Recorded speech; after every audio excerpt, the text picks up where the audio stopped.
people. I'll keep people into the room. Yeah, definitely. Noah, could you put the slides up, please? Thank you. So welcome everyone to this pause and reflect session on the participatory CLD assessment tool. I know we've already heard we have global participation in the room today. So good morning, afternoon, or good evening to all of you. Thank you so much for making the time to be here with us today. I'm Sarah Bulbul, Research and Advocacy Associate and one of many members of the Movement for Community-Led Development team. And I have the honor of welcoming you to this space today. So that you're all aware, we will be recording this session. And as I work through this introduction, please feel free to continue to use the chat to introduce yourselves. We'd love to know where you're joining us from. And throughout the call, we really want to hear from you. We value your voice. So please use the chat to share your learnings, and there will be opportunities to ask questions as well throughout the call. Next slide, please, Noah. So we're all here today to reflect, and we're here to learn from each other. And why do we need to do that? 1.5 years ago, the research team launched a tool that has now taken on a life of its own. It's been used in ways that the team never thought it would and has created unexpected pathways. We've held over a dozen trainings on the tool, and the tool has taken on something bigger than imagined. And now we need to reflect, to celebrate our use of the tool, what the team has achieved, the goal of CLD that we're working towards, to bring together as many people involved and aspiring to be involved as possible, and to document and implement the lessons that we're learning. On the next slide, please, Noah, you'll see that our agenda for today is highly participatory. We ask that you all share alongside us as we reflect on our learnings and your learnings. After an overview of the tool from Gunjan, we'll have a round of breakout rooms to get to know who's in the room with us. Then we'll hear from 2 movement members who have experience using the tool, another round of breakout rooms to talk more about some of our learnings, and then we'll turn to a panel to reflect on the bigger picture and what's next. Next slide, please, Noah. Before we get any further into the call, I want to briefly introduce the Movement for Community-Led Development. We were launched on the same day that the Sustainable Development Goals were adopted by the UN General Assembly. A group of organizations got together and said, well, this is great, but if we're really serious about attaining our SDGs, we have to change the way we think about development. What started then as a small group is today a consortium of over 1,500 local civil society organizations and 70 INGOs from around the world. And many of us here see each other on calls regularly to discuss, share, co-create, and collaborate. The Hunger Project is the global secretariat for the movement, and really the heart and soul of our movement are our national chapters. These really organic groups of local organizations and even country offices of NGOs that come together towards this common goal of putting communities front and center in development. A special hello to all of our national chapter members here today. Next slide, please, Noah.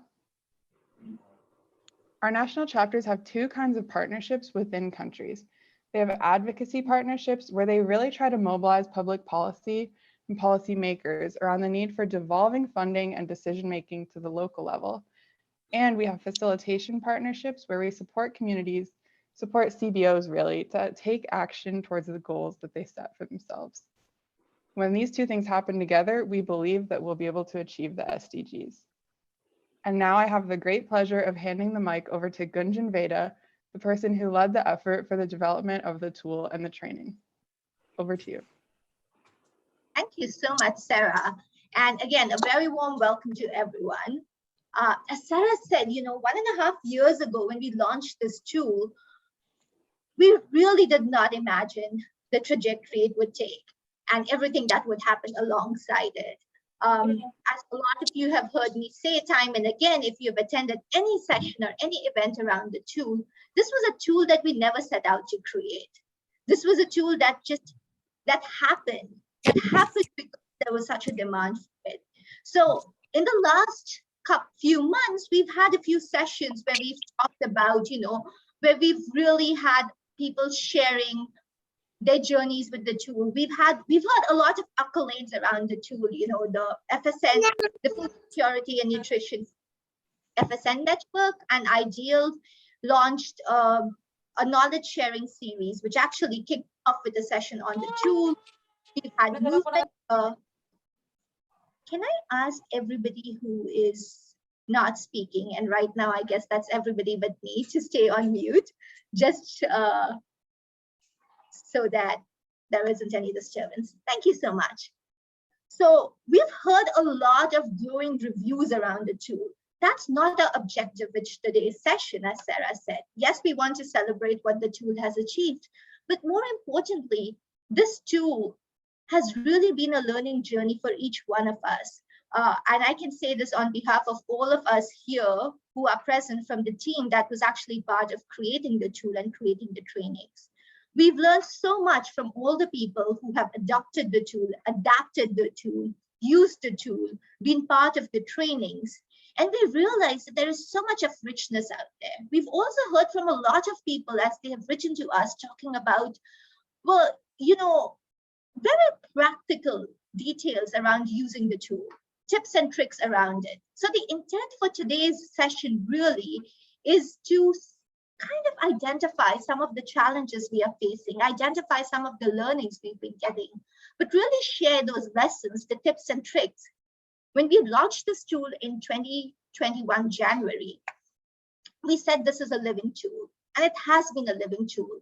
For those of you who were with us in January 2021, if you look at the tool now, and if you look at the tool that was released then, you will already see the changes that have taken place. And they have taken place again because, as Sarah mentioned, the tool has taken pathways that we never imagined it would take. It's grown in ways, it's been used in ways by organizations in such innovative, creative ways that we have been thinking like, wow, we never imagined, but this is such a learning experience. And that's really what we are here for today. So if you go to the next slide, please. We're not going to focus a lot on telling you what the tool is today. We're going to focus on the learnings, lessons, experiences of people with the tool. But I did want to give you a very, very quick overview in case you are new to the movement or if you're hearing about the tool for the first time. So this tool, in 2019 February, the movement decided to start a research to really understand how, why, and under what circumstances this community-led development result in improved development outcomes. And this was because, you know, I'm sure a lot of you who work with community-led development have constantly been asked this question. Yes, it sounds wonderful. What is the evidence that it works? And this was a question that our members were constantly being asked. And so we decided we really needed to unpack this evidence and come up with methodologies to capture this evidence. But as we embarked on this journey, we realized we had a fundamental problem. Even amongst us in the movement, there was no common understanding of what is community-led development. What does it look like in practice? You know, what does it mean for us as professionals as we design programs, as we implement programs, as we fund programs, as we work with communities, as we measure the impact of programs? What does it mean for each of us in our work, everyday work? And so a lot of our members turned around and said, well, this is what we need. We need a tool that allows us to see whether or not we're doing community-led development, a tool that allows us to strengthen our practice of CLD. And this is really how this tool was born. It was never our intention before it to create any kind of tool.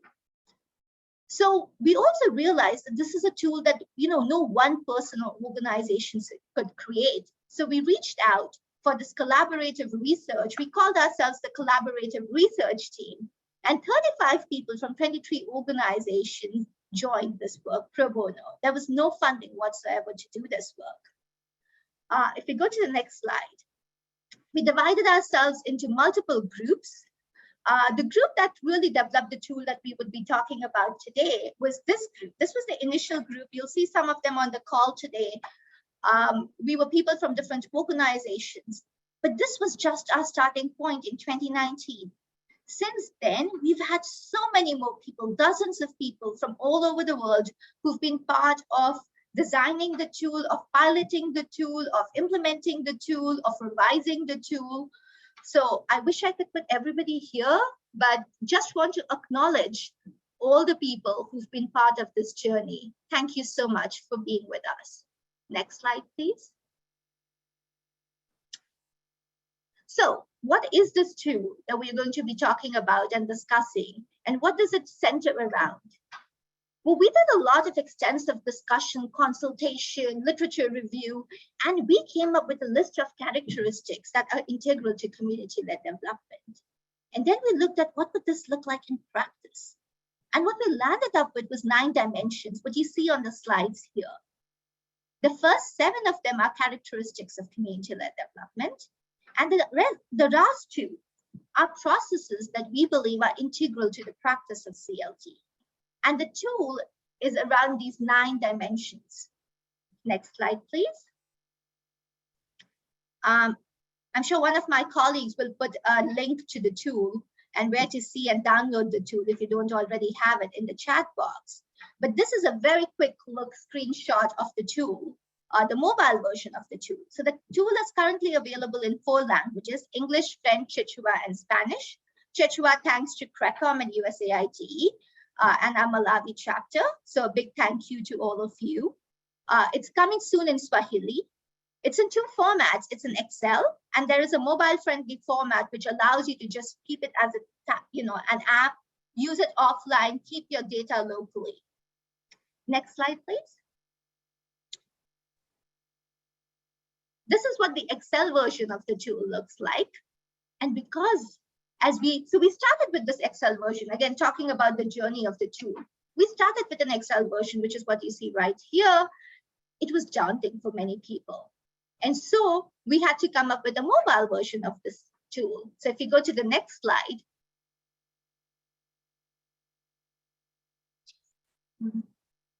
This is what the mobile version of the tool would look like, where you have all the dimensions listed there. And in the end, what you see, the results are in the form of the spider diagram that you see on the right side, wherein the closer you are towards the edge, the better you're doing or performing on that particular dimension of community-led development. Next slide, please. So our purpose in designing this tool, as we said, was really to create a learning-focused tool. This is not meant to be a checklist. It's not a report card. It absolutely does not tell you if this is a good organization or a bad organization, a good program or a bad program, whether they're doing good CLD or bad CLD. That is not our intention with the tool. That's not what the tool was designed for. This tool is a reflective tool. It's a learning-focused tool. What it tells you is, well, where are you in the journey of community-led development for your organization, for your program, if you're a local government in the work that you're doing? And what can you do to strengthen its practice? So it's done through an extremely participatory exercise. And for those of you who've been on the trainings and who have used the tool, you know that at the end of the day, this is just another tool. It is the participatory nature where you use it with the community members, with the different stakeholders, that process of reflection and dialogue, which really has added the value, which has led to so many people from all over the world using this tool. People have used this tool in various different ways. They've used it to understand what their organizations are doing and where they are, but they've also used it to understand what community members think about their work. This is a very effective way of actually understanding how community perceives the work that we do, and of actually strengthening feedback and accountability loops. Next slide, please. So these are just, some very quick stats and testimonials which have been around the tool. The tool has been downloaded in over 70+ countries. It was developed with no external funding, as we said. It has been developed through a very collaborative effort. We developed this tool really for funding organizations and INGOs. But in the last year and a half, it's been used extensively by local NGOs, by community-based organizations, by networks, local governments, something we had never foreseen. But from the county governments in Kenya to municipalities in Canada, universities are integrating it into their course curriculums as a very practical and effective way for their students to practice development. We've seen the tool foster greater citizen engagement, accountability, and greater government civil society collaboration. And as a result of, again, demand, we had to do something which we had never thought of doing, and that is create a training around the tool. What started as 90-minute sessions have today evolved into 5 to 6 hour training sessions, which are available in multiple languages. And we have done them in countries from Canada to Kenya, India. We've done it in forums like the European Evaluation Association conferences. So we've done this at multiple levels. In fact, last week, there was a training for all the officials of the county government in Kenya for Makumeni County on the tool. Next slide, please. And as Sarah said, that, it's been very interesting because we found people have used this tool in ways we never thought it would be used. We always visualize this as a tool which we would use, which organizations would use to self-assess their practice of community-led development and to strengthen it, right? So I know what my strengths are, I know what my weaknesses are, and I'll be able to work on them based on this feedback which comes through the process of using the tool. But it turned out that the tool can do 2 or 3 other things which people are using it for. They're using it to really share information with community members around programs and to get feedback from community members on the program, on the work itself, on the organization, how the communities are perceiving it, which has been so critical, especially when it comes to local governments. But the most important use of the tool, which we had not foreseen, has been how people have used it as a way to create a shared understanding of community-led development and related concepts within the organizations, within their teams. Because one of the things we've discovered in the course of the last year and a half is that even within the same organization, even within the same team, within the same office, there have not been any, common understandings of not just community-led development, but things like participation, inclusion, sustainability, accountability, and what they look like in practice and how they should be. Everybody seems to have a very different understanding of it. And one of the very effective ways, and I see Pascal on the call here, and he was the first person to actually point this out, has been how organizations have actually used this to create that common understanding and for organization and team building. And with that, if we go to the next slide, please. Okay, so this was just a very, very quick overview of the tool. We recognize that on this call, we have a lot of people who have used the tool or have attended the trainings, but we also have a lot of people who've not done it. And what we're going to do is we're going to do a very small 4-minute small group wherein you'll be with 3 or 4 other people. And your agenda is very, just quick introductions, who you are, your organizations. If you've used the tool or attended the training, share any learning that you've had from it. And if you haven't, share what brought you to the session. Why would a tool like this be of interest to you if it is of interest at all? And what we would love for you to do at the end of it is to have to share this information with everybody, anonymously, of course, by putting it on a mural. So I'm going to put a link to the mural in the chat box. And Sarah, are the breakout groups ready? Yes, they're ready. Okay, great. So for now, everybody just go into your breakout groups and then we'll see each other in 4 minutes time. This is a very short, quick introductory breakout group.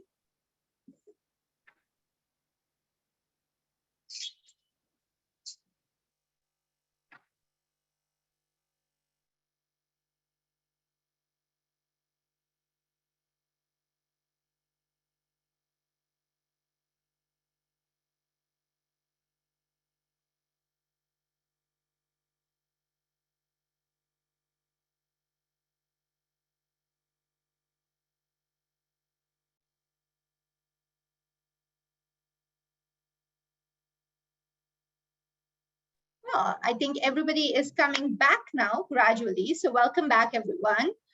We wanted to do this very quick, short introductory exercise, even recognizing that we will only meet 2 or 3 people in the room, but we thought it's important to build that human connection because at the end of the day, that is what CLD is about. It's all about relations and human connections.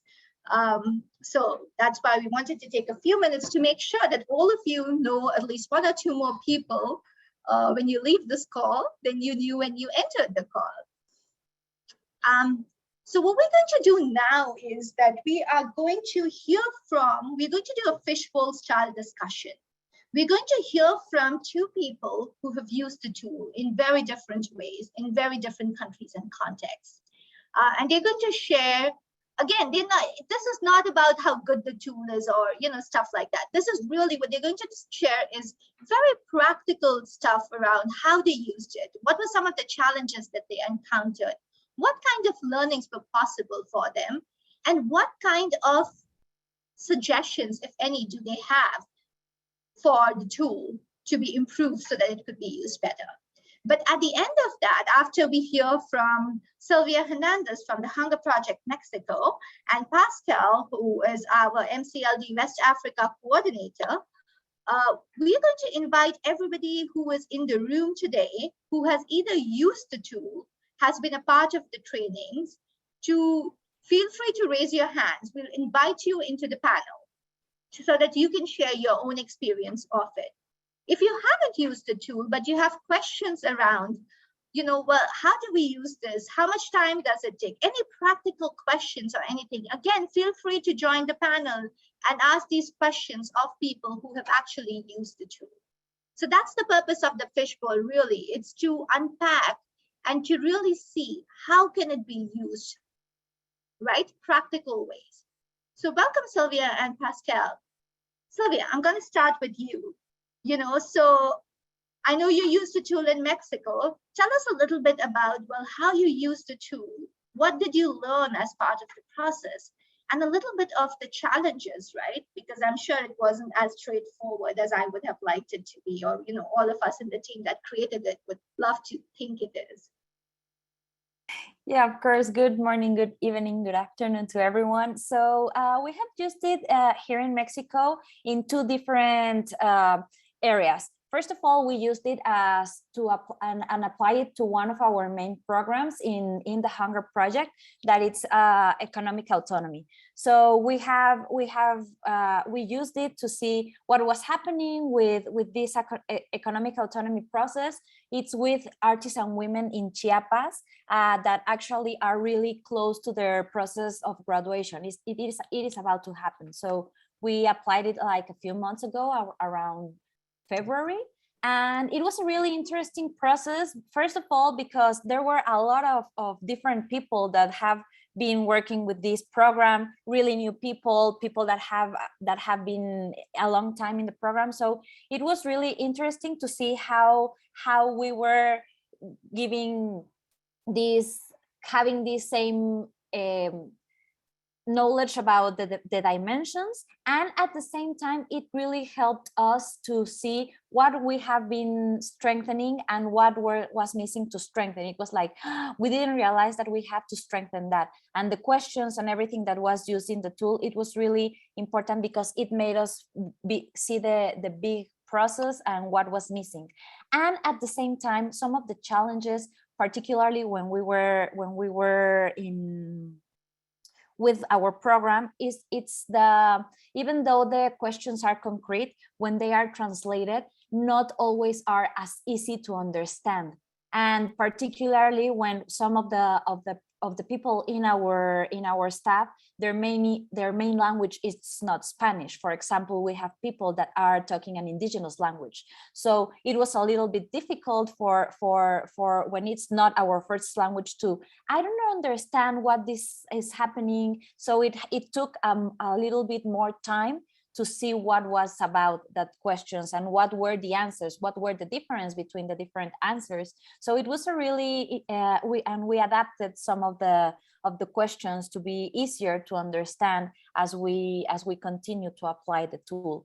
Also, another challenge was the timing, to see how much time we need to spend, because it really can lead us to a lot of conversations, to a lot of reflections. So it's when we need to stop, when we continue to the next one, because it's a program, it's a big program. So the conditions and the reflections can be endless. So the timing was really important and also a challenge. And the other time that we used it was to apply at the Global Evaluation Week, to show it to other organizations. And when we were talking about the dimension, it was also really interesting, like, oh, the different views and perspectives of what the dimensions were meaning. So creating that conversations and people not agreeing, for example, like, I don't think why it is important to have an exit strategy. And so these discussions that were,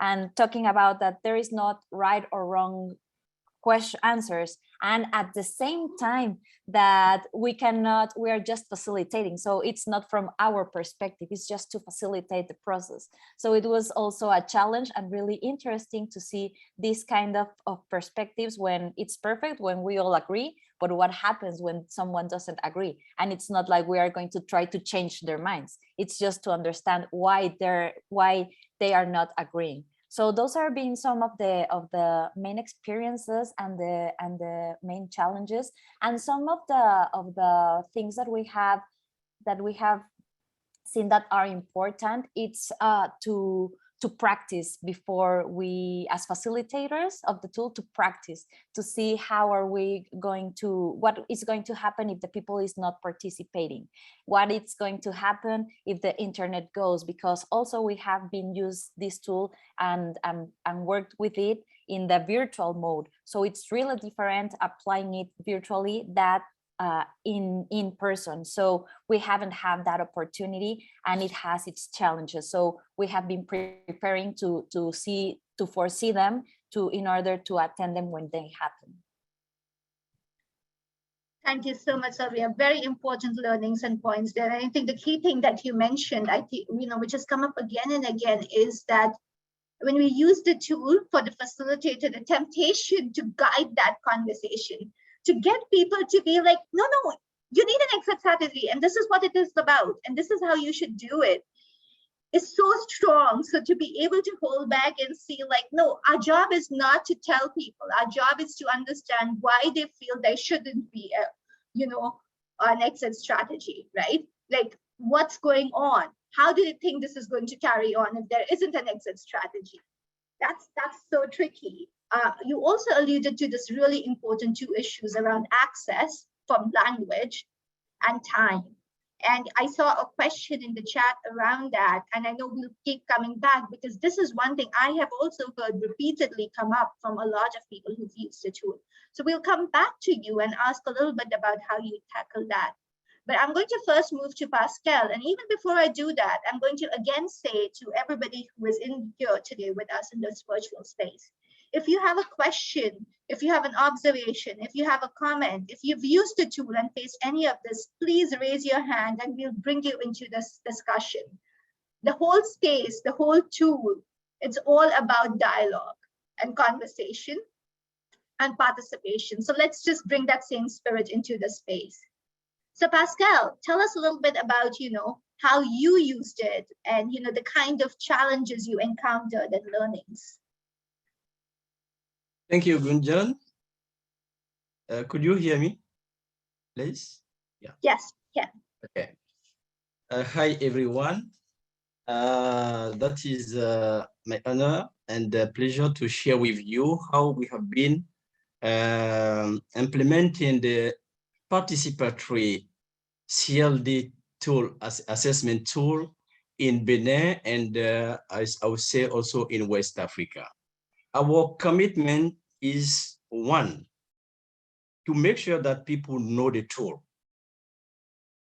The second is to make sure that we support organizations, stakeholders, partners to use it. And the third aspect, to make sure that people give feedback so that we continue supporting each other during the journey in terms of implementing the tool, so that we could better contextualize the tool in Benin and in West Africa. Let me talk about the first point. Make sure that people know the tool.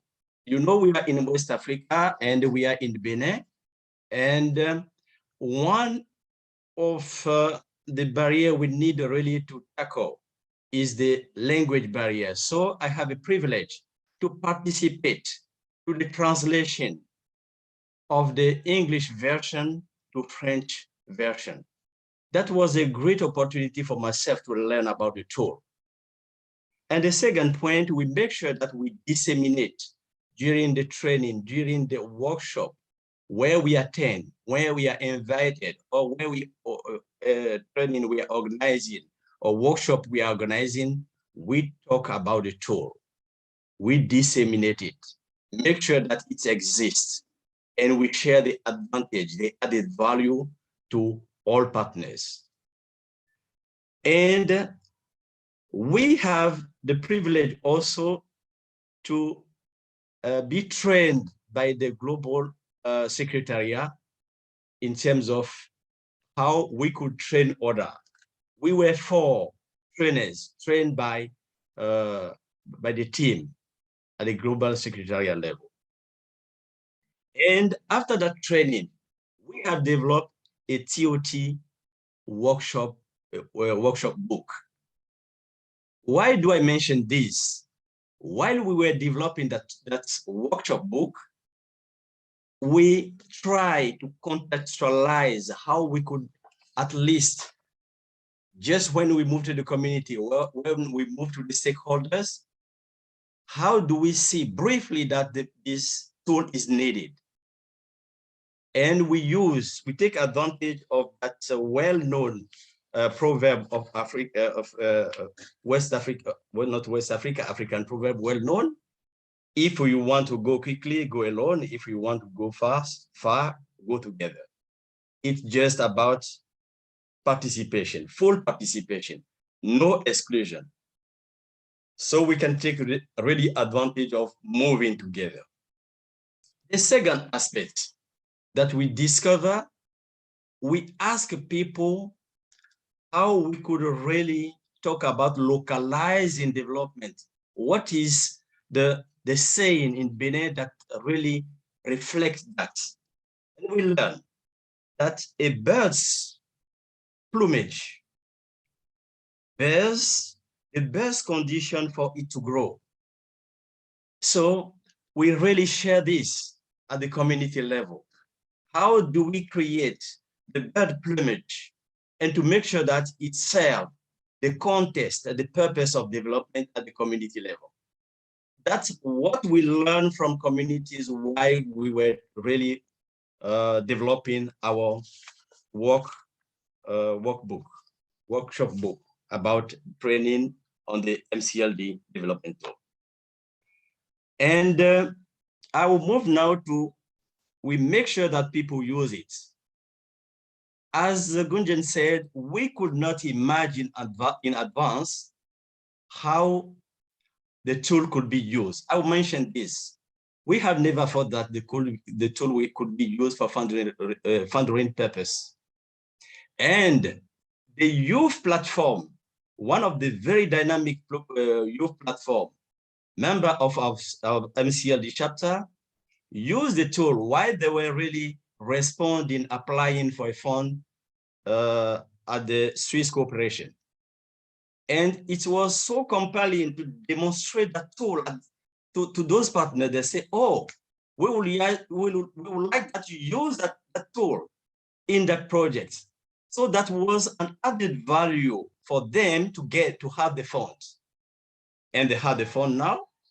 How they are using it on the ground, it is really the dimension 1, which is about participation, which is about inclusion, and to make sure that community know really about health services offered in the ground, and they could contribute to improve that. So the tool is now using on the ground for that. They get the funding and they're using it for that purpose as well. The third aspect is about feedback. So I will go now to what we really learn about using the tool. And I have just mentioned the youth platform, but as we are talking, we don't know how many people now are using the tool because some has been involved and try to train others. We could not really master this, but we'll try forward to catch up and to understand and to see how really they are really implementing the tool. If there is any adjustment, any contribution that the chapter could really bring, we will do that. That is the situation. And what we have learned so far. I talk about how do we translate this the CLD logic into the local language, local context. We need really to continue with these exercises and to make sure that we are aligned and we co-create and the community really understand what the tool is and could better contribute. We could also mention that the facilitation is key to engaging community to participate and make the participatory assessment tool better serving the purpose it has been designed for. The tool is new to people, and therefore the context and the purpose of the program. They want that the program, the tool is designed to want to be used for, need to be clarified. That is to say, when we move to the community and we want to use that specific tool for a program, we need really to clarify the community, what is the real purpose and what will be the added value, how it could really make progress. And a step ahead, I will mention that and I will stop there. We have identified now to make a really impact programs where we have funds available and we know that they have a big amount available there. We tackle and make sure that from there, we could make larger impact in the country. I'll stop there, thank you. Thank you so much, Pascal. You brought up some very, very important points there, especially around this whole thing around intent, right?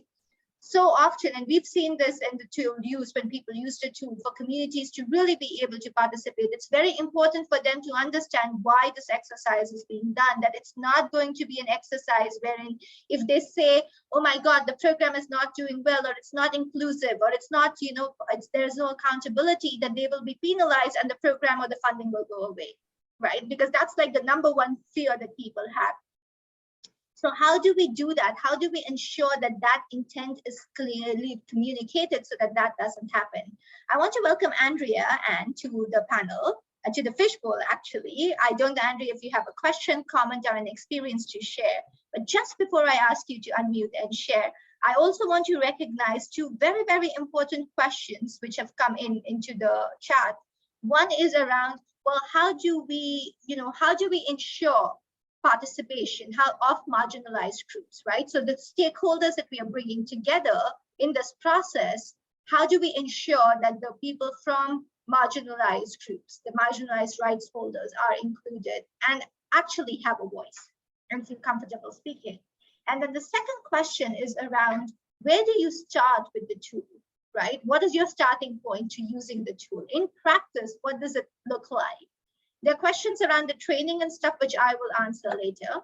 But Sylvia and Pascal, as you think around that, And anybody else in the room who's used the tool is also welcome to jump in to answer these questions. Andrea, I'm going to invite you to unmute. Thank you so much, Gunja, and good morning, good afternoon, good evening to everyone. I myself have not used the tool. It actually was just recently introduced. I've started a project through the Tamarack Institute of Canada, who has partnered with my organization, United Way. So it's a Communities Building Youth's Future project that we're looking at it. So Pascal, you definitely piqued my interest when you were talking about your youth platform. It really, I guess for me, one of the things you had mentioned, Pascal, is that it's good when applying for funding to mention that you're using the CLD tool. I'm wondering, I guess, when you say that, is it because this is a tool that is starting to be known a little bit more worldwide, is why it is good to mention that it helps within funding? And secondly, just my question of, I guess goes along with the question that was mentioned earlier from within the panel, Gunja, is where does one start with that? Do you start by going to the board that you have, like we have a leadership table committee? Do you start with that? I feel like it's best to start with exactly what the tool says, which is your community. So I'm kind of caught in between as to where that starting point would be, and appreciate any guidance and insight. Thank you, Andrea. And I'm going to bring in Pascal and Sylvia in a minute. And I also see Colleen. So we'll invite Colleen onto the panel as well, to the fishbowl. Just to quickly say, Andrea, it's interesting that you mentioned Tamarack, because we actually have a partnership with Tamarack. And we have conducted 2 sets of trainings for the Deepening Communities members who are using the tool, and we are collecting data on the tool. So there is also that whole experience of all the members from Tamarack, your partners who have been trained and have used the tool, including municipalities. Just wanted to flag that. But before we come to Colleen, Pascal and Sylvia, if you want to respond to Andrea's question and any of the other questions that we mentioned. Maybe Pascal will start with you, and then Sylvia will come to you. Yes, thank you, Andrea. Thank you, Gunjan. Yes, about participation. How do we make sure that marginalized people in the community participate? It is really about facilitation. It is really about dialogue. It is really about the purpose. I have just mentioned that African proverb. When we move to the community, we first understand how it works and why it works like this. And we open a space for how we could improve it together. We are not here to say, you need to do that. You need to move to this direction. Yeah, is there a need that we could improve? Why could not we do this? Why could not make sure that people living with disability are included? Why are they excluded? Just an example. And we come together that there is a gap to fill if we exclude those people. There is a gap to fill in terms of commitment, in terms of strength to move together, in terms of idea, in terms of input from everywhere that we could miss if we don't include those people. And it's really easy because it's logic and people understand it. And we can come. I don't mention women, that is very obvious. We could talk about women, we could talk about youth, we could talk about, make sure that all those people are included for the benefits of the community so that we have strength to move as far as we need, as far as we could have our dream. That is one. And I will just mention that atypical situation that we have with funding. We were not prepared. The community-led development tools are for community to improve progress. But when the Swiss Corporation heard about that too, they say, oh, could you come to present the tool and we know more about that? And we didn't go ourselves with the chapter. I didn't go there because our role is not to make what the civil society partners could do to make it to just impulse the amplification energy. We make sure that they could do it themselves. So we talk at the office, we come to the tool again, we explain, and then move to the Swiss Corporation to present what is a tool, what could be the advantage for the community, what would be, and so on and so on. So they were really interested, and that was one added value to get to have the funding. Just to mention those two aspects. Thank you. Thank you, Pascal. Sylvia, do you want to share in terms of what was your starting point around this? Yes, of course. So for us, our starting point first was actually asking, why do we want to apply the tool? Why do we want to use it, and what do we want to see when we were applying it? And first we decided within the staff that it was first important for us to understand it and to see how it was applied, to also do it with our community partners. So our starting point was first, let's do this first exercise within us to understand it, to reflect of what is going on, to understand where the questions can be tricky or difficult to understand or anything, in order to then have these questions with our community partners. So that was really something important. And specifically when I was also telling about the language with our staff, our local staff that talks in an indigenous language, it was really important, because if she doesn't understand it, if they don't understand it, or it's difficult for them to get it, then it will also be difficult for our community partners. So they were really important in this process. And at the same time, we also invited people that were no longer staff of THP, but were main key elements for this program. So we had current staff and also staff that had been for a long time, that have been participating in this process, and that made us have a lot more of information. So it was a really good starting point for us. Yeah, Thank please, may I have just add one point? Sure, Pascal. Yeah, I think when we move to the community and our team here, we talk about why the projects so far doesn't reach resilience for communities. Why don't we have sustainable impacts of the project? What is missing to reach that? So that is the starting point, and that really involve people to come with their inputs, participation, and so on and so on. I missed that point. Thank you. Thank you so much, Pascal. Colleen, I'm going to invite you in, and then I'm going to try and answer some of the questions in the chat, and then Andrea, come back to you. Colleen.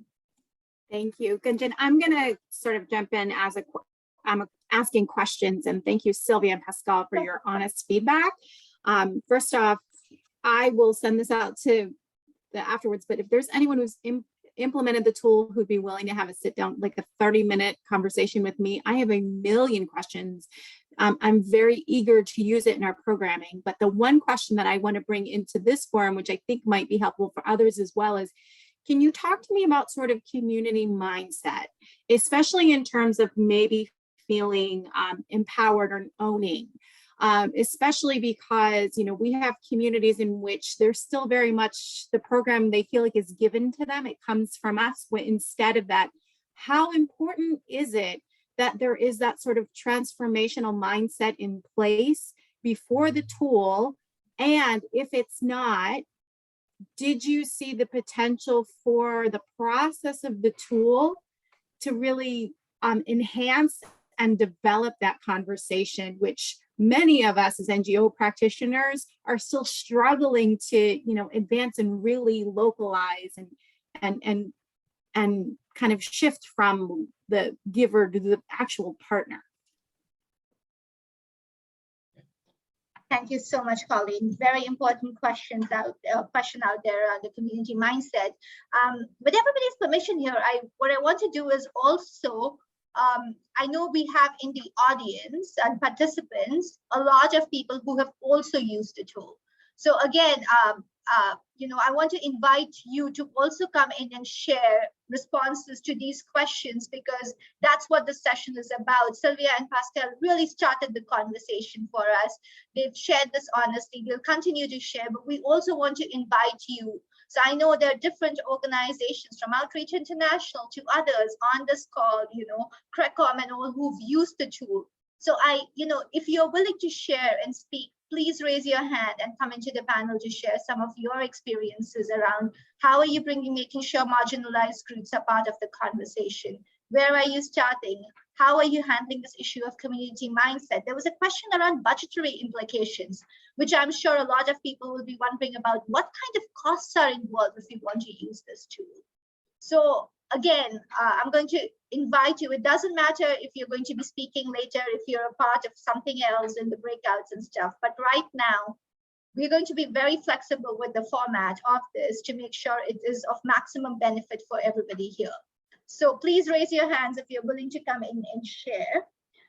So Andrea, let's come back to your question, to your comment question, whatever it is, and then we'll go back to getting Sylvia and Pascal to speak to Colleen. Perfect, thank you. It was just around if you have any best practices when you are engaging the community. I'm always a big believer in that food is the way to the soul. I don't know if it's something, is it just that you ask people to come, or is there something that entices them more so than just providing their voice from a community level? Great question. Again, why would they be spending that much time? And again, I'm going to encourage others who have also been part of this process and have used the tool to share. A couple of quick questions before quick responses before I come to Sylvia and Pascal.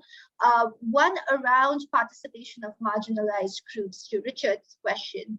One of the things we do in the tool training is actually we make sure that we start with unpacking participation, inclusion, and voice. And the first exercise in that is actually mapping out not just who is included and who needs to be excluded, but after doing that, well, who is excluded now from this list? And when we do that, one of the things we've found is that it doesn't matter how inclusive we try to be, we are always leaving out certain groups of people, and that comes out. So that's one of the things that we use as part of using this tool and the tool training to ensure that we are bringing in the marginalized rights holders into the conversation.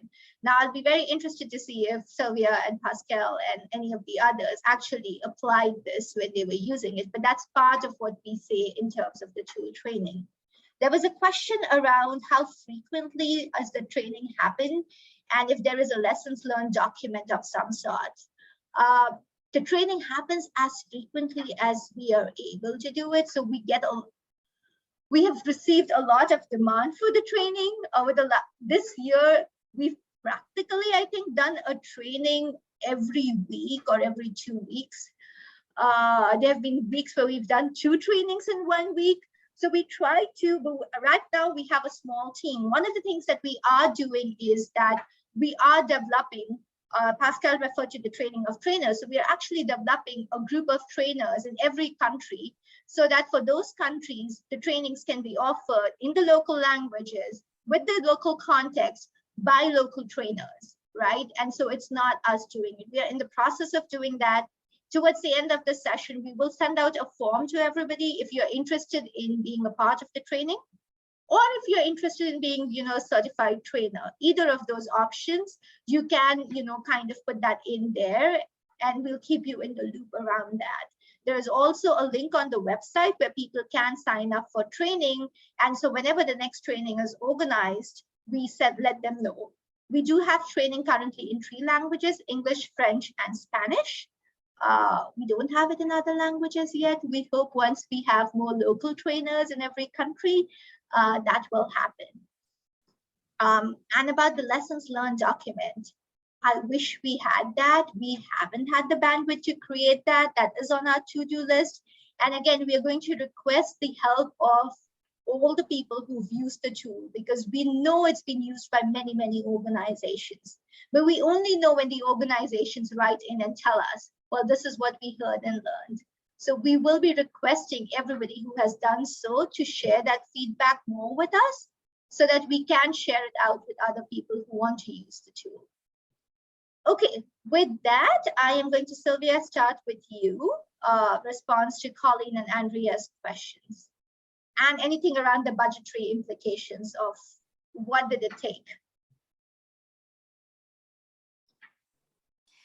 A lot of questions and really good ones, and really difficult sometimes. First, about the mindsets, I think it starts with when we start creating the program, including the people since day one, asking what and actually I often say this, but really asking to see what's going on, to see what are the priorities of the communities, of the people, not asking just to see what I want, well, not me, what we want to the answer to be, sorry. So that's one of the main parts. And for example, for us, what really has helped us in this mindset particularly is, first of all, create this trust within the community. It's a partnership. It's not that you are going to put more or less, or I'm going to put more. We all put something. And so what are you putting? It's not always money. You're investing your time, your knowledge, your resources, your local resources. So making that really evident has really helped us. And also talking with the communities, particularly with the process that I have been talking about with the artisan women, letting them know we're not going to be here forever. So if you want to continue with these priorities, with these programs that we are doing, it's not going to be just about us. The ones that will be responsible, or if you want to make it go further, the responsibility is not just from us. So we eventually are going to leave, and that makes it different for the community. For us has been this experience, making it like for the community partners, oh yes, of course, then we need to see what it's going to happen after, and we need to know what we have to learn, but we also already know this and that. So that really helps to shift the mindset, and to let them know that they already have the abilities and capacities. We do not develop them, we are strengthening them, and they own that. And it really helps to change it. And that with the mindsets. And for the budget time, we have just do this in virtually. And for example, that kind of participation, we needed to include, I don't know how to say it in English, but they have to pay for internet for 1 or 3 hours of the training. So the community members need to have a cell phone that actually can be used for this part in virtually, and the internet connection that it's about $1 per hour, for example. So how many time do we are going to spend with them, and to have that. And if it's in-person training, where the money for getting together the community, if they are from far away points, and we are going to center them, or to have a center where we can apply it, we have to consider the transport for all the communities, because some are really far away, and it also takes time. So in terms of money, it's not just the money, but the time that it needs to be invested for people to come 2 hours, for example, and then 2 hours to go back. So that kind of things, it's really important to think in terms of budget. And I think that you are muted, Gunjan. Yeah, thank you so much, Sylvia. I have to do this once in every call, when I have to start speaking when I'm on mute. It's like a rite of passage for me. Pascal, before I come to you, I'm also going to welcome Aline into the fishbowl. So Outreach International, where Aline is, actually piloted the tool and then rolled it across all their partners. So I'm going to also invite Aline to share, responses to how they handle some of these issues, from participation to what it means for budgets or community mindsets, any of the questions which have come up. And then Pascal, I'll come to you. Yeah. So I'll go first before Pascal, right? Yeah. Okay. Yeah, as Kunjan has said, I just want to give a little bit of background. So we are based in Kansas City, but we work closely with program partners across the globe, and we have 9 program partners. And so our goal and our approach was, as the US office, we were very interested in the tool. We saw applicability of the tool. We saw potential in the tool, but we wanted first to have buy-in from our program partners too.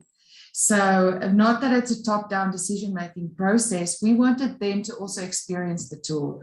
And this may be a response to the question of where do we begin? And the approach that we took is, let's pilot it with just a group, just the Africa program partners that we have, and we piloted with them. And we took 3 different approaches with each of the 3 Africa program partners on how we rolled out the tool, how they used the tool within their programs. And they did this only at a program level, right? They haven't done it in their communities yet. And then through that piloting, we as an organization could then understand what for us and our program partners work, what approaches take the longer time, what approaches are better time-wise. And then also that helped us figure out what budget would look like, right? If you just do it in some program, then you have sort of an idea, okay, this is what our budget can look like. This is how we can stretch our budget, and so on and so forth. So that really worked for us. And it's also very much influenced by that whole thing of every program is unique, right? And so therefore, from my end and from our experience, I can really advocate for that. Just don't do it across the board for now. If you just want to figure out what works for your program, because your program is unique.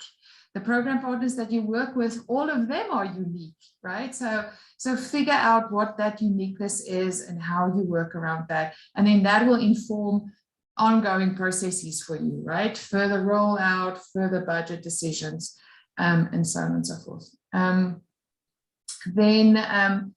What has been so beautiful, and I'll just say that before handing it back to you, Pascal, what was so beautiful from the piloting process is then our program partners who did pilot it within their programs then did sessions with our other program partners, right? And then shared their experiences with them. And now we're at that point where the other program partners are now bugging us to say, we want to do it, we want to do it, when can we do it? When we are learning from our other program partners of how their experiences have greatly informed their practice. Now, please give us the training, expose us to the trainings, because we want to do that as well. So from that point of view and from that experience, we've learned a lot, but we've also have seen what works for us. So yeah, thanks, Pascal. Thank you. Yes, I will talk about the mindset change first. And we have experience, I'll talk about myself coming from the Hunger Projects. We have the VCA, which is really a tool to make sure that we tackle that issue of mindset before we move forward in terms of project implementation, where we position ourselves to implement programs. But before this is said, I will mention the comprehensive frame for transformative change, where mindset change is a crucial point that we need to take into account. And the second one is the power dynamic and the participatory CLD assessment tool tackle that part of the power dynamic. We want to shift the power. We need to shift the power within the community. It is about the power, the dynamic between those who are implementing the projects, the team, and the community. That also could be extended to community relation between community and funding agencies. That could be extended to communities with the local government and central government. Those aspects need to be looked at very carefully if you want to make transformative change at the community level. But the level which is very obvious, and when we talk about program project, we tackle that.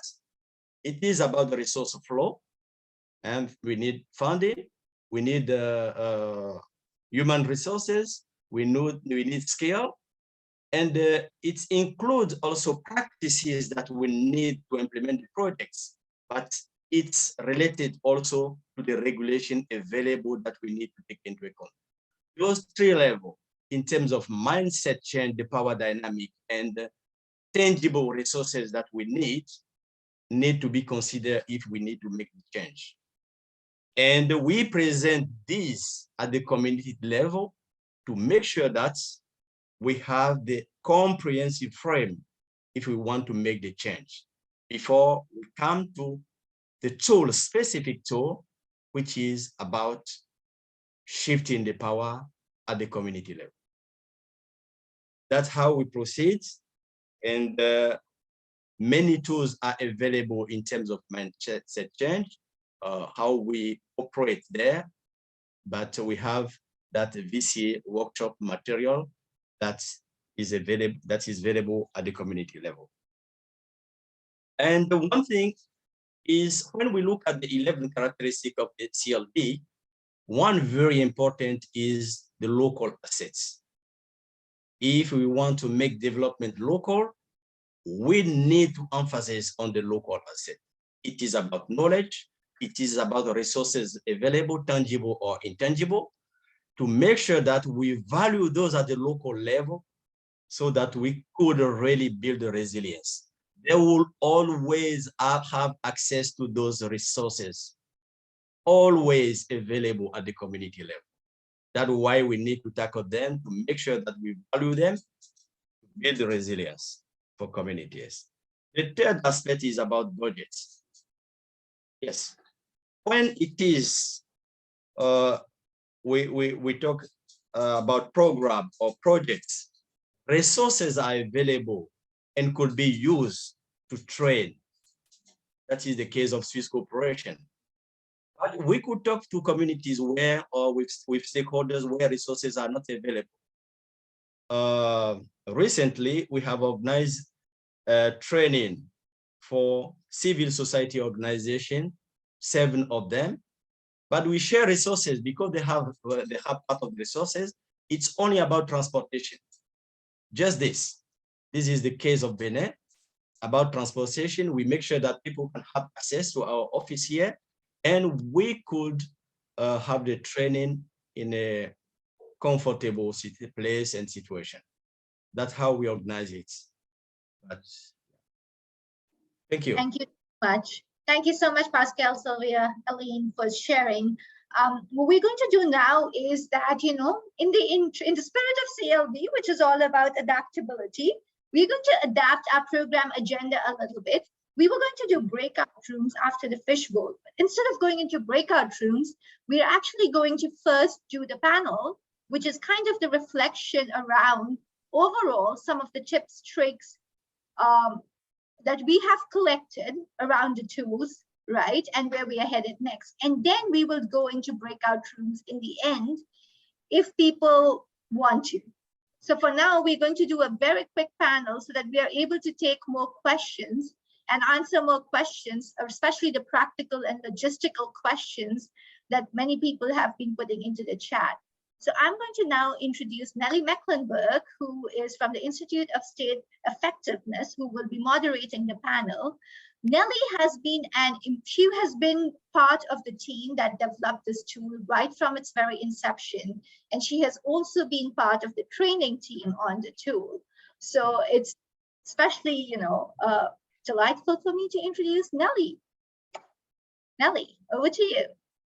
Thank you, Gunjan, and thank you all to all of you for your insights and questions and ideas that are coming through. As Gunjan said, I've been able to follow the path of the tool for a long time now, and so it's really exciting to see not only how far it's come, but with the questions that are coming in, I feel like we're getting a glimpse of where it could also go, which is really exciting and shows just how much more we can do together. I'm also extremely excited to have this panel here, all of whom I've worked with over the past few years in different capacities, including most recently on different trainings, as Gunjan mentioned. So obviously we have Gunjan Veda here, who all of you know, senior advisor with MCLD, and our fearless guide in this process over the past few years. She led the research team in conceptualizing this and testing the tool and seeing where it could go. And then Aline, who we've already been hearing from, Director of Research and Advocacy with Outreach International, and who's been instrumental in the trainings and designing the trainings for this. And new to the panel is Sotin Ziba, who's the chair of the Malawi MCLD chapter and also the founder of the organization Fukira. And he's been really key in taking the tool forward and making it both relevant and accessible at the national level by working with the chapters or with the Malawi chapter on it. So that is a particular perspective that you can provide here. So we've already been hearing a lot of things. I want to see, particularly, Sotin, if you want to reflect on anything that we've heard so far, particularly around the questions around the ones that struck me was, how to address any concerns that community members might have around penalties for giving honest, hard feedback, and also communicating within organizations or within the chapter about being open to that feedback, because, it can be difficult to receive that. Are you having trouble hearing? Okay, just making sure. Yeah, please come again. We just skipped a little bit. No worries. I just wanted to hear from you any reflections on what you've heard, particularly about people having concerns about giving honest feedback and receiving honest feedback. Have you encountered that or any of the other things people brought up earlier? Thank you so much, and thank you for the lively conversation in the chat, the lively conversations, people jumping in. I think the experience with the community is really driven on the premise that this is a collaborative conservation tool, which is just guiding us to have honest conversation. We need really to know that it's a tool for conversation to drive engagement with the community. It's not directly an assessment tool where you're measuring one is good, one is bad, but where you are checking in with the communities out to see their stand. Our experience with the tool, we learned that firstly, people come in when giving feedback, look at the positive things, and organizations and communities build these strong bonds as they operate in the community. So these strong bonds really make it easier for us to miss the things that we can define as community-led aspects. Because these relationships are normal, they are long-term. So once you give a structured approach, it opens up a very good conversation. In one example, we had the chiefs ululating and the people dancing when you're coming in, but later on, the difficult questions arise, and with a proper introduction, this brings in the bond, the unity, the togetherness to carry on the lessons to say, this is how it is supposed to be. And the biggest thing we leave behind, apart from having this conversation, we leave a footprint of how community-led programs should be. It means how are others going to do it. So I would reflect to say that you cannot be afraid of these conversations by firstly evaluating if people who implemented the program are the ones asking these questions. How are the people going to respond? Are you going to bring an alternative team, or you're going to use the same team? So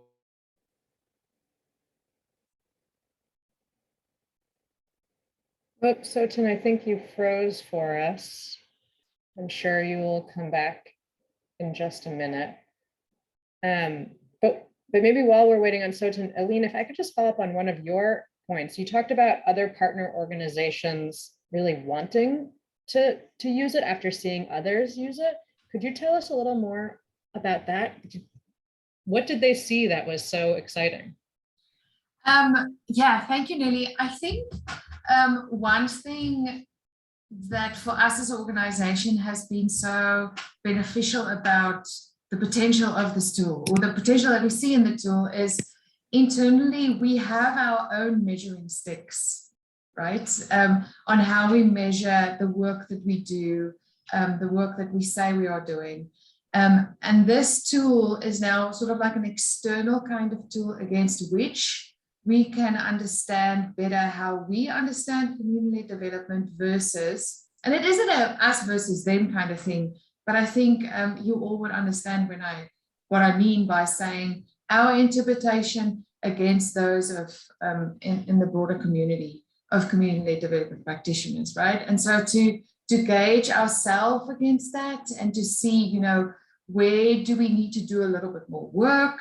Where do we have a good understanding around particular characteristics and dimensions of community development? And I think that makes the teams excited, you know, that they can gauge themselves against that and then work toward strengthening their interventions. And that has actually been a beautiful process, that they haven't necessarily been intimidated by it, you know, they have not feel that this is going to be a way for them to be judged or for them to be assessed, but the opposite side of that, right? For them to see, okay, here we can become stronger, right? And we can just improve what we are already doing and just fine-tuning that a little bit, you know, just massaging our interventions so that we become stronger in what we are doing. And to lift the veil a little bit on the process, I remember, but also there was a lot of thinking about how to convey that in the tool with the spider graph and being able to visualize it in a way that shows, you know, this is a journey, and here we are, and this is what it looks like, and there's lots of reasons why that might be. And sorry, Nelly, I just quickly wanted to add this too. I think what for us has been a good experience is because as I said earlier, we have not done this at a community level, right? And it was very important for us to first do sort of like a level setting among practitioners, right? And among our program partners internally within themselves, but also across all program partners, that we ourselves, right, develop an understanding of what the different components of the community development is. And so that we ourselves internally can experience those moments of friction, right? Those moments of where we as practitioners don't see eye to eye on particular aspects, and how we then among practitioners can then figure out, okay, what is best practices to overcome and deal with those frictions prior to us then going to communities, so that we go through a practice round ourselves, you know, on what are topics that can come out, what are conversations, what are those friction points that might come out and boil to the surface. So we deal with that at a practitioner level and within our program partners, and then, you know, sort of like a practice round before we engage with communities around this. not just a practice round, it's also really part of a learning moment. Yeah, double that, absolutely. Gunjan, I wanted to come to you quickly and see, you know, as the moderator of the last panel, if you had any reflections there. Thank you, Nelly. Sorry, I'm just seeing a lot of, first I want to, just before I even quickly begin to do that, I want to say that I actually think I messed up when I posted the link to the form, and I'm getting a lot of notes around that. So apologies, everybody. I'll check what's happened with the form and send you a link on that, the correct link from the form soon. But coming back to Nelly, your question, just a couple of things, something that Aline brought up and Sotin spoke to, so Sotin spoke to using the tool at the community level. Aline, you talked about creating this common understanding within the team itself. And that's one of the things that I have heard from a lot of different people who have used the tool, that somebody asked what the starting point should be. And the starting point, at least from all the experiences that we've been hearing from different people using it, is to actually first use the tool internally with your own team to create a shared common understanding of, well, what is CLD? What are these 9 dimensions, these concepts, the things that we are talking about in the tool? What would they mean for us? How do we as an organization, as a team, as partners, begin to think about these dimensions? What is our common and shared understanding? But also recognizing and being able to sit with that discomfort, because this tool is designed. One of the things to remember in using this tool is that it's designed for there to be divergence. There will be divergence. You will hear different opinions because not everybody in the community will experience the program the same way. And one of the strengths of the tool is that it actually unearths, it surfaces how different groups of people are experiencing the tool differently. And to an earlier question, I think Richard had around marginalized groups and rights holders. One of the things that tool does is actually tell you whether these marginalized rights holders are able to experience the program, participate in the decision making around the program, why or why not, and what's happening, right? So I think, in terms of starting point, we have also very strongly advised that, start with those dimensions, start with that shared understanding within your team, and then go out. Then you're not a kind of shocked, stuck, wondering what to do when you experience that divergence in the community itself, but then all who are also experiencing and understanding it similarly. The second thing that I wanted to very quickly refer to is, and I'll wind up very quickly on this, is around the question on budgetary implications that came up. What does it cost? And really what all this is a community exercise, right? It's an exercise where you are spending time with the community. So the cost is the same cost that you would have for a community meeting, which is a day-long community meeting when you're bringing people together. Now, MCLD currently has been doing trainings pro bono. So we've kind of, the trainings are free, the certificate trainings are free for now. At the organizational levels, there are some stipends involved for trainers, but that's all that is. So there really are no direct costs that are involved in this, except that cost of what it would take. But finally, the time question, which is linked to the cost question around how to do it, this is a tool that takes time. If you think you're going to finish all of it with 50 people in the community in one day, it's not going to happen. So you can either, different organizations have used it differently. Organizations have done one dimension at a time, right? So you start with participation, inclusion, and voice, and you do one session, 2-3 hours, just around that with the community to understand how inclusive or participatory the program is being, how and where. Organizations have also done, if you have 50 people, divide them into groups of 10 people each, 5 groups, and different groups do different dimensions. And that way you can actually cover the whole tool in one day. So just in terms of some tips and best practices, because people asked around it and time, I did want to flag that it does take time. And you need to invest that time, because if you don't, if you cut short the dialogue, you will use the benefit and the value of the tool. Thank you, Gunjan, and thank you also for transitioning us to the tips and tricks, because that's what I want to come to next. And Sotin, I know you got cut off with connectivity, so I want to make sure you can finish any thoughts that you had on this, but also hear from you. What are some tips and tricks that you've encountered or that member organizations in the chapter have encountered? Thank you again, Nelly. I hope you can hear me this time. I was kind of saying that the tool comes to life. You experience this. I agree with Gunjan. Once you're in action in the community, the people now in flow with the conversation, it comes to life, and the conversation become real. And you need to set time. You need to divide the people in numbers, but also you need to have strong facilitators. That's why we encourage that people to go for these trainings. They get to experience different dynamics, they get to practice, and really they are consistent. Like, for example, when you're going to break people in groups, if you're not consistent, once you consolidate the results, there'll still be more alignment that will have to come from those groups that are doing different dimensions. And once a tool comes to life, you also need to let the people breathe, let people realize that the outcomes that they need for this, and have a plan of exit out, or a plan of action with them to say, okay, so this is what we have found, at least some closure to it and some way forward comes in handy to transition out of the organization, or to get the sustainability that you need from this. Thank you.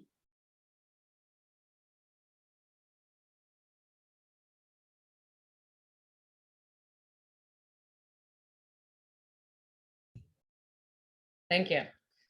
It's my turn to make that fatal error. Thank you, Sotin. Back to you, Aline, just to hear, I mean, you've mentioned some, but are there any tips and tricks that you think are particularly relevant, especially for people who are thinking about using the tool?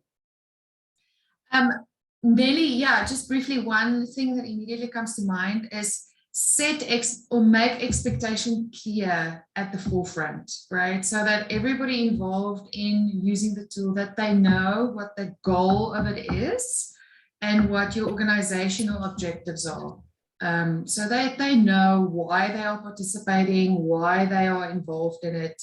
I think that helps a lot with, if there were to be anxiety around just the word, it being an assessment, so that anxiety can dissolve, and you can go into the tool and the usage of the tool with an open, clear understanding of where all of this is going.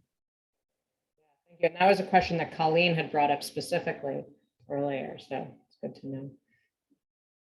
Gunjan, you've been at this global level, but are there any other tips or tricks?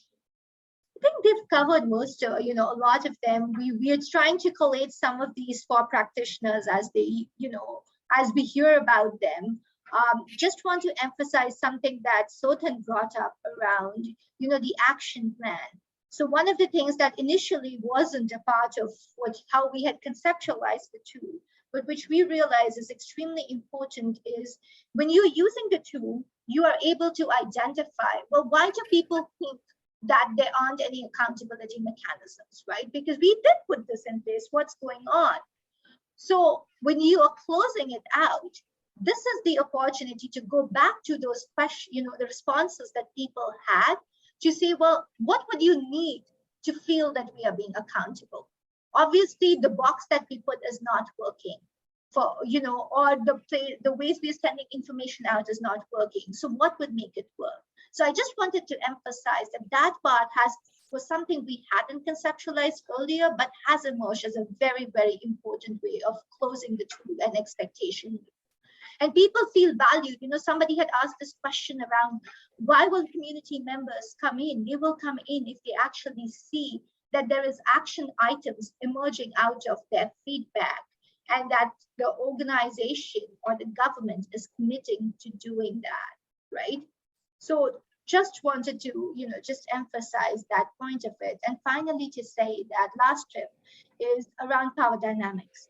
They are everywhere. we have to be cognizant of it. I know all of us who work with communities are aware of the power dynamics in communities. And there have been instances where organizations have said, well, we got the young girls into the room. We got the single mothers, the young mothers into the room. We got the sex workers into the room. They didn't speak a word, right? And so you have to be able to design the process in a manner that if there are groups who are not confident enough or who are not able to, because of power dynamics, voice their opinion, do it separately for those groups. You know, create separate groups of people with separate dimensions. But that's something that some organizations have used. In fact, the government in Kenya, a county government mentioned this. And this was, I think that's a very useful tip. One quick logistics question, Gunjan, for full transparency for everyone. Do we want to keep going on the panel for a few extra minutes or transition? Okay. I would suggest that we now, you know, take, and I see people raising hands. So instead of going into breakout groups and trying to, you know, unpack and answer some of the questions in the smaller breakout groups, we are not a very large group right now. We can try and take people's questions and respond to them together here, if people are okay with that. That's great. I see a hand from Hassan. Maybe we can take that question and I'll come in with one more after that. Hassan, if you want to go ahead and unmute yourself and share.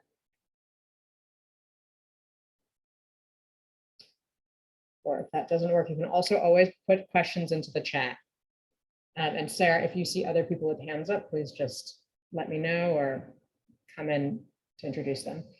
In the meantime, I wanted to ask each of you or anyone beyond Sotin, Gunjan, and Aline to the question about speaking to donors about this and incorporating this into the dialogue with them and incorporating into the program after you've done the exercise, you know, at least once.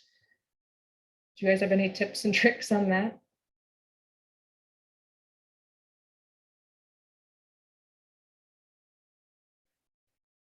Okay. Not yet. We're still early in the process.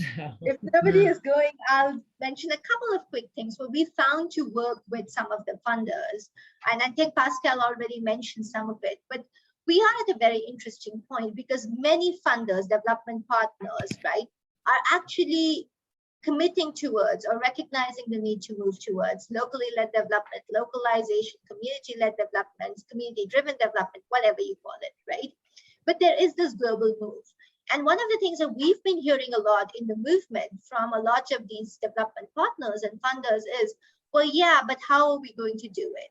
So we've had some very interesting conversations with them when they are actually willing to. So we have had bilateral agencies. You know, we've had people coming from USAID and others who've actually trained on the tool, right? So one way potentially of having the conversation with the funders and others is to actually tell them if the funder is looking towards localizing more, is looking towards local, you know, becoming more locally led. Well, this is one way for you to see that our work is truly locally led. So we've seen organizations use the tool as a way to demonstrate to funders that we are truly walking the talk on community-led development. And I just wanted to add that just one small little thing, Nelly. I think what we've also seen, correct me if I'm wrong too, over the last couple of months too, the more we normalize the tool and the more we get people interested in the tool, the more the tool will gain traction, and you know the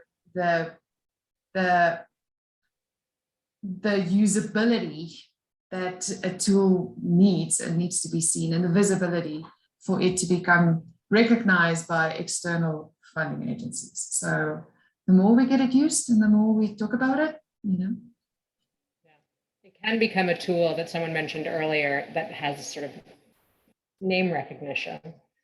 And I think, Gunjan, to your point, that's really powerful because I think a lot of people, not just donors, but organizations themselves are kind of wondering, what does localization mean? And how do we apply it to our work. And this is just one, but really specific, tangible way of doing that. Again, any questions from folks participating in the call are very welcome. But in the meantime, we can do this sort of as a speed round. I'm curious, what is one thing that has surprised you that you've learned through this process of training the tool, or of being part of the process of making it, or working, within your own organization, Aline, for example, or Sotin in the chapters of implementing the tool? What have you learned? What have you been surprised to discover? I can just quickly say, you assume things, but then until you use a tool like this, you realize, well, participation actually means a lot of different things for a lot of people, right? And that's one of those big concepts that we all use, and we all think everybody has the same understanding around it. But something that came out of our training, for example, is how diverse people's understanding on a concept such as participation is. So it helps make assumptions a little bit, or helps to speak to particular assumptions. Thank you, Aline. Sotin?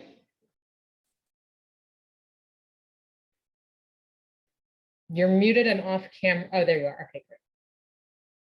Yeah, I'm at Cracom, so yeah, a lot of reflections and a lot of chats in the background. So I think my honest last conversation is this training is the tool need a lot more training. They need people to be trained, and basically, if someone is interested, it takes just maybe a full day. If it's a 5-hour training, so you can do it in the morning. You do the practical session where everyone is aligned, and in the afternoon something different, or you spread it across the week so that people absorb the content very well. I've learned that sometimes we bombard people, but it depends on what level of commitment, on what level of skills.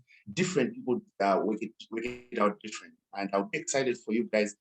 Those who want to do more of it, to like access it, reach out to India, reach out to the teams in your countries and across the. Thank you, Sotin. Yeah, you need that adaptability in all parts of the tool. Gunjan, what about you? I think for me, the learning journey has just been around CLD itself. We spent 2.5 years developing this tool and piloting it, and then using it around these 175 programs and everything, and kind of felt we knew the tool. And the one thing I learned in the 1.5 years is just how much there is still to learn and unpack, and how this is such a dynamic process. So for me, the biggest learning has been learning to learn throughout, and how the entire training has changed.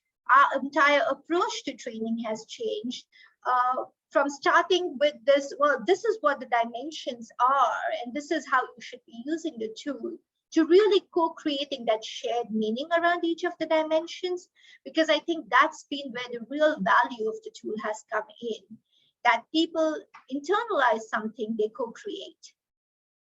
And that really creates, that allows teams to move forward with this in a very comprehensive way. So that to me has been the big learning, which we hadn't initially thought of, using the tool as a way to create a common understanding around the dimensions. Thanks, Gunjan. I see Andrea has her hand raised if you want to come in with a question or reflection. Thank you, Nelly. Just a quick question with, I guess. We're having a bit of trouble hearing you, I think. Let me lower my mouthpiece one moment. Sorry. I guess it's reflection that has brought up a question from everything that you've been saying. With and not using the tool as of yet, I envision that if one is using the CLD tool for a program, and you've mentioned earlier, I've heard earlier from a few different people about sometimes there is no real end.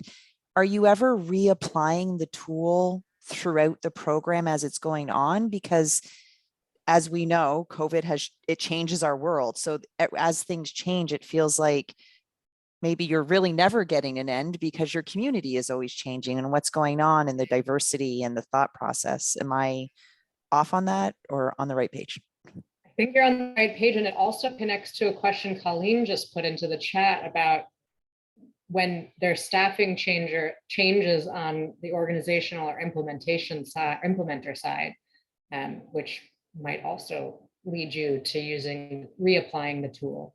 But do any of you three have any inputs there? Yeah, I would say absolutely. I think the dream would be to do like an annual kind of thing, right? And for us at an organizational level, for example, to see what changes are happening, right? Why are there changes? Why are we seeing changes in scores? What were the contributing factors to those changes, right? Where are we getting stronger? But at the same time too, where are we getting a little bit weaker, right? And why? What was sort of the impact? Is it because of staff changes? Is that why? Is it because of different factors? So most absolutely, I think that is one area where the tool can have so much possibility and power. Just to very quickly add, first, my apologies, that's a slide that I skipped on when to use the tool. And that would have been exactly what Elaine said. When we visualized the tool, the idea was that it would be periodic. It's not a one-time tool. It is a periodic tool, because also once you've gotten feedback on the action plan from the community and you've implemented the action plan, well, what has been the result of that? You need to go back to the community and speak about it, and also think about it and know about it internally.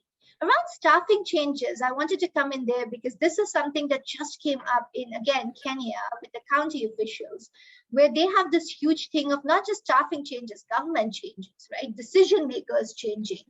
And like, well, how do we ensure that all the work we do into this stays?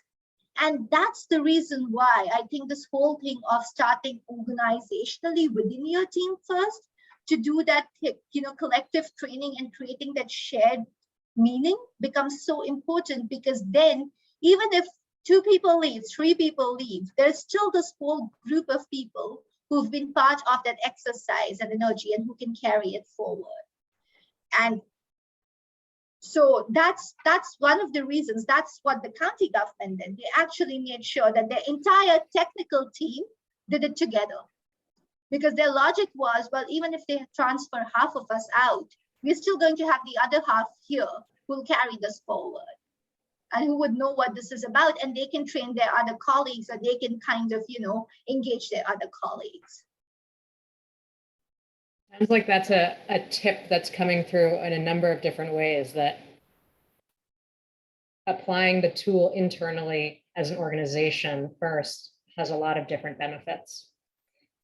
I'm going to take the liberty also of giving one learning on my side as having been a part of this process, or less learning, but really having the opportunity to see and feel, is just how collaborative this process has been. As Gunjan said, it started with 35 people from different organizations all working together. That was before we even knew the tool would emerge. And then there have been so many people from the training side to even discussions like this who've been a part of evolving this living tool. And that is not an opportunity that you have that often. And it's certainly been a long journey, but it has taken shape that we didn't anticipate. So before I hand it over to Gunjan to close, the last question I'm curious to hear, and this is to everybody, everybody on the call. So if you have thoughts, please, again, put them in the chat boxes. What's next? What do you think or hope could be next for this tool?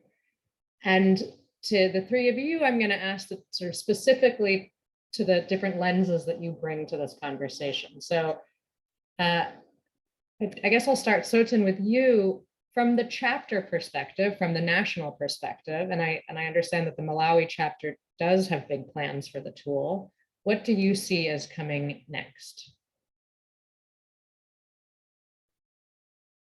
Thank you so much for that question. At the chapter perspective, Malawi is piloting this food label using the tool from in one district. So our approach has been a selective approach. We have selected deliberately one district, and we invite member chapters to come and experience us using the tool there, and then thinking, mapping their needs and training needs so that we train more people, but also so that we have that learning or direction. We have also have a bigger perspective for this, bigger plans, where the chapter will train more facilitators from all chapter members, so that we're more spread out and we leave that footprint in a wider space. Great, so it sounds like you're all collaborating together to have more folks who are able to help facilitate this. It may become overwhelming if very few people are training. It will become a conversation about 2 people. But this is a collaborative movement. We want it to spread out. We want it to grow. And Aline, what about from the organizational perspective? As you know, Outreach International has been implementing this, and you mentioned, you know, maybe going to the communities is next, but beyond that, yeah. Yeah, we first, there are still some program partners who have to implement the tool on an organizational level. So we're going to do that. And then we first have to just reset a little bit and do action planning around the results and the outcomes of the trainings to see, you know, where do we adjust, where do we make the organizational adjustments, where do we need to do follow-up mentoring training, where do we have to do follow-up conversations of just following the results of the organizational wide implementation of the tool. And I think at that point, we will have internal discussions on, you know, to what extent we want to then maybe pilot it first on a community level. We are very much on a piloting bandwagon, and that sort of, we like to do that, because if you bring everybody, you know, it's not only a budget and a cost thing, but it's also, you need to understand what works best in what context. So we always just start a little bit small, and then we learn from that, and then we go further. So we'll do that at the community level as well.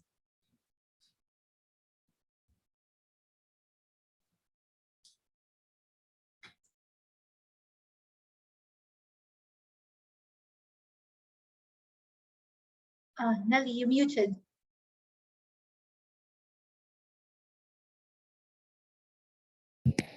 Sorry, my screen just went totally blank for a second. So I sent an SOS message, but I'm back. So Gunjan, over to you from the global movement side. What do you hope for? What do we hope for? Wow, there's a lot. You know, from the global movement side, I think we are at this point where we're just like, how do we deal with all the response? So we are already hoping that by the end of this year, we hope that in every country where we have the national chapters and otherwise, we will have this trained group of trainers who can facilitate the trainings.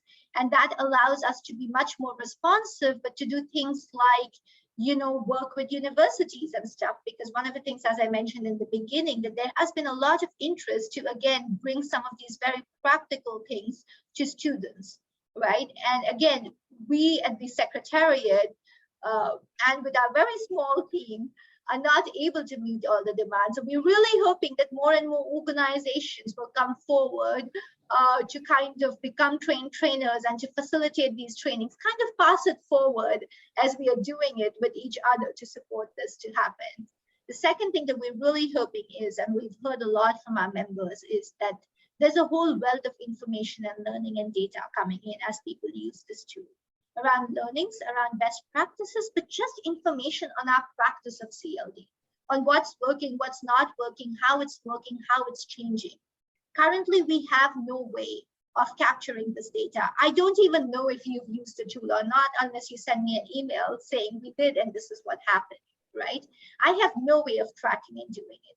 And we're really hoping to get some kind of support or funding to be able to develop that platform. It's very simple. It'll allow members and organizations to also track their progress going forward. You know, so we're very actively seeking that funding so that it can happen. And we can also, as we use it, we can actually see how the global practice and our internal practices of CLD are changing. And the final thing that we're really hopeful and we're hoping to see is that we've had instances like, as I mentioned, of organizations translating the tool into local languages to make it more and more accessible for local partners. That is incredibly important. And we're really hoping as more and more organizations use it, as country offices of organizations use it, they will share the translations back with us so that we can create those mobile versions and the apps, and then the broader community can use it. This has been a very collaborative process, right? With everybody pitching in.